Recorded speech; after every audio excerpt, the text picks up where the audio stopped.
Hey guys, welcome back to Ari the Stag. TR Tony here, sat in the driveway on a Saturday. Very excited. We've had a few messages in from a guy called Mike this week. He's based over in California in the USA, and going to share with you very shortly his story of a rebuild of a very, very powerful Triumph Stag. I won't steal his thunder because he's going to tell us all about it in just a second.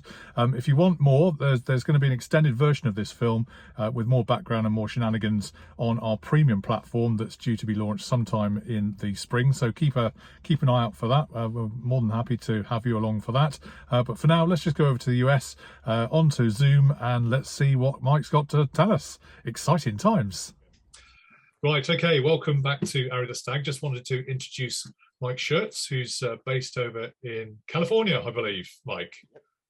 Yeah. Hello everyone, it's good to see you all. Absolutely, and welcome to the channel. Once again, we've had quite a great friendship actually over the last couple of 3 years, haven't we, Mike? It's been about that long. Yep. Yeah, Lots of emails back and forth. Lots of emails back, and also pictures, and one or two videos, I think. Yep. As well, which has been really great. And just to position it, Mike, you're a great Triumph Stag fan, and maybe just paint us a bit of a picture, if you wouldn't mind, just on your interest in the car and what kind of brought you to enjoy these cars, if you wouldn't mind, please. Wow, we got to go back to like 1982. I first started a mechanic working at a guy who had his own British car shop. So, you know, we worked on the Jags, the XKEs, we worked on the MGBs, MGC, Spitfires, and then a Stag came in. I'd never seen a Stag before, and I thought that is one of the most beautiful cars I'd ever seen. Yeah. And I said, you know, one day I'm going to own one. So, you know, pop four back now, different shop, head mechanic now, and some guy brought one in. It'd been beat up pretty big. It had a Ford V6 engine in it. And so I'm like, well, you need a ring gear. And he's like, I can't afford that. So I said, I'll buy it from you then. And so that's how I got my first Stag. Okay. And I instantly went out, found one that had been crashed in the rear end really bad, but still had an original engine in it. So I purchased that one, and I took the Ford V6 out. I put that engine into the other one, and I had a almost original Stag. And then I burned out as being a mechanic. And I just got tired of it. I February 28th, 2002, I stopped being head mechanic at this shop, locked my toolboxes, and I was done with it all. Right. Okay. And then 4 years ago, my friend started restoring a Jaguar.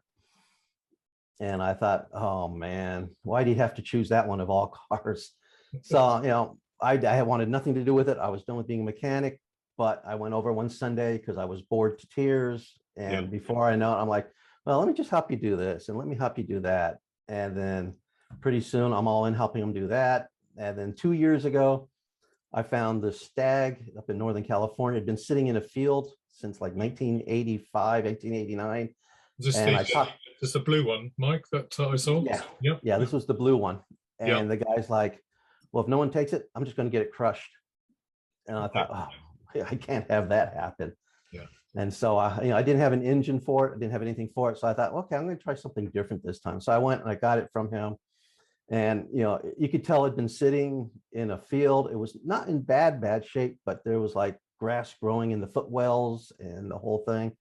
And so I thought, okay, I'm going to do a little bit different. So that's when I decided I was going to put the Chevy V8 engine in it, the LS1 engine in it.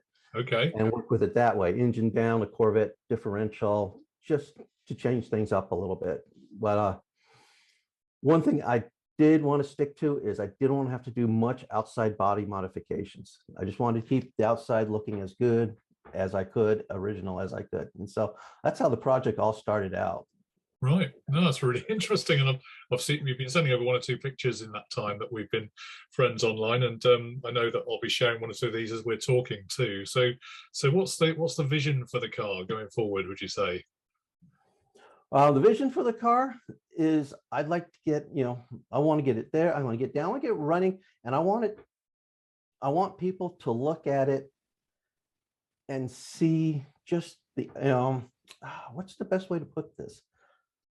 I want them to look at the British cars and not see all the electronics that's in new cars. I want them to appreciate the old world, like I like to call it, the old world cars, the styling that went into them. You know, these cars were built by hand. You know, you didn't have computers doing any of this stuff. And I want people to see what you can do with your hands again, you know, just handcrafted, everything. That's what makes the British car, especially the British cars, so nice.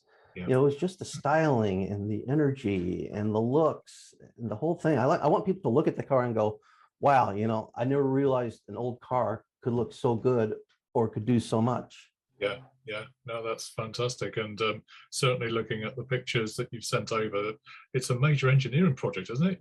You've had to rebuild the chassis and not only the big Chevy engine in there. And what CC is the engine, by the way? It's a 6.0 liter engine. Oh, okay. Brake horsepower. Yeah, I'll go into the engine a little bit. Yeah. When I started this, I actually hadn't planned on building a chassis for it. I just wanted to mount the engine in the body and go from there. But the more I looked at it, I thought, you know, for safety reasons now, I need to do this. And one thing generally led to the other. And finally, the decision was made, I've got to really build a chassis that's going to be safe and support the engine, the trans, and the rear end. Yeah. It was, I'll tell you, it was one of the hardest decisions I ever had to make, because one thing I didn't want to do is I didn't want to have to cut parts out of the Stag to make it work. I actually spent, you know, 4 to 6 months analyzing, looking every little thing I could, yeah, where I could get, how can I make this work without having to cut into the body? Yeah. And I just couldn't do it. After 6 months, I'm like, okay, I just got to cut a little bit of the tunnels here. I got to cut a little bit of this over there.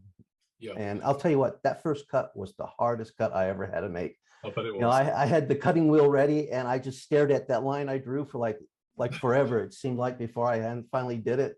Yeah. And I'll be honest, it hurt. It really, really hurt having to do that. But now that I've done it, and I'm doing it for like safety reasons to hold, you know, Yeah. the power in that engine is going to be put out.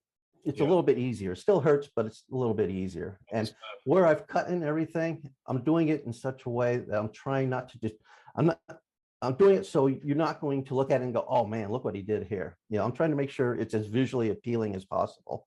Yeah, yeah, no, that's fantastic. What kind of brake horsepower do you anticipate the engine plant being able to put out when it's? I found a website, and it's actually a crate motor from General Motors, and they're putting, they say it's going to be putting out something close to like 450 horsepower. Oh, oh yeah. wow. So Okay. you say, yeah, okay, maybe a chassis is a good idea. And then obviously, yeah, it leads on down. I got to have a better rear end for it, so I've got a Corvette rear end I put in it, and then you know, struts, shocks, and all that got to be able to handle that. So you know, I got Corvette coilovers front and rear. The whole front suspension's been changed. Yeah, yeah. So it's definitely, you start planning at one spot here, but your mind's like 10 steps ahead, thinking of how this is going to affect everything on the way down. Yeah, yeah. But I guess in the end, you'll end up with a complete car that is absolutely capable of what you intend, of holding on to that brake horsepower and also putting it on the deck as well. I guess one of the issues with having that amount of power under your right foot is maintaining the straight line of travel without spinning the wheels or going tangentially off a bend, you know, on the streets. Yeah. So that's great. But I love the whole idea that you're trying to preserve the Triumph Stag as much as you possibly can. And I think there are one or two naysayers out there who might get quite pretentious, or maybe that's the wrong word, might get upset that we're, and it happens to us as well, that we're deviating slightly from what originally was intended. But actually, do you know what? Keeping the cars on the road and enjoying them, and I'm sure it's going to look fantastic. Well, I've seen some pictures. It's going to look awesome when it's done, and with that modern kind of a twist as well, I think is just an amazing kind of story. And hats off to you, Mike, in terms of all the effort you do, the engineering going into that, the welding, the fabrication, the thought process, almost like a chess player or a snooker player. You're thinking several steps ahead all the time. I'll tell you what, when it's done, we'll have to come over and film it for real. Maybe you can go for a test drive with you. Yeah, I'm looking for the first test drive too. I'll let you drive it, I think. But it'd be awesome to come over and see it firsthand when it's done. All right, Mike, well, thank you very much for your time. On behalf of Harry the Stag viewers, really appreciate your input today. Good luck with the rest of the project, and we'll check in, no doubt, very soon. Don't forget to like, share, and subscribe as ever. A few thumbs up for Mike would be great. Thumbs up, guys. If you've got any questions for Mike, please feel free to ask. I'm sure he'll be happy to reply on the channel. Always. Saturday sockets we Oh, that's good. mentioned. We got the email on a Saturday, so if you're not part of that, go to our website and sign yourself up for that. And also the tax disc-sized Harrier Stag badge of honour, which is a bit of a mouthful to say, right? Sometimes for your car, you can have one anywhere you like, free in the world. Just get in touch and we get that one, get that off to you as well. So all good. I think that just remains for us to say thanks for watching, and we'll see you online on Harry the Stag very soon. Cheers, Mike. All the best. All right, Tony, you take care. Once again, thanks very much to Mike Schertz for sharing with us his story and his journey. It's a great opportunity to see such invention and such creation, which is really great. There will be an extended version of this video on our membership platform that we're due to launch sometime later on in the spring, so watch out for that. And if you want to get more Harry the Stag shenanigans and various things, then feel free to join us on that when we launch it. All the best, and Harry the Stag!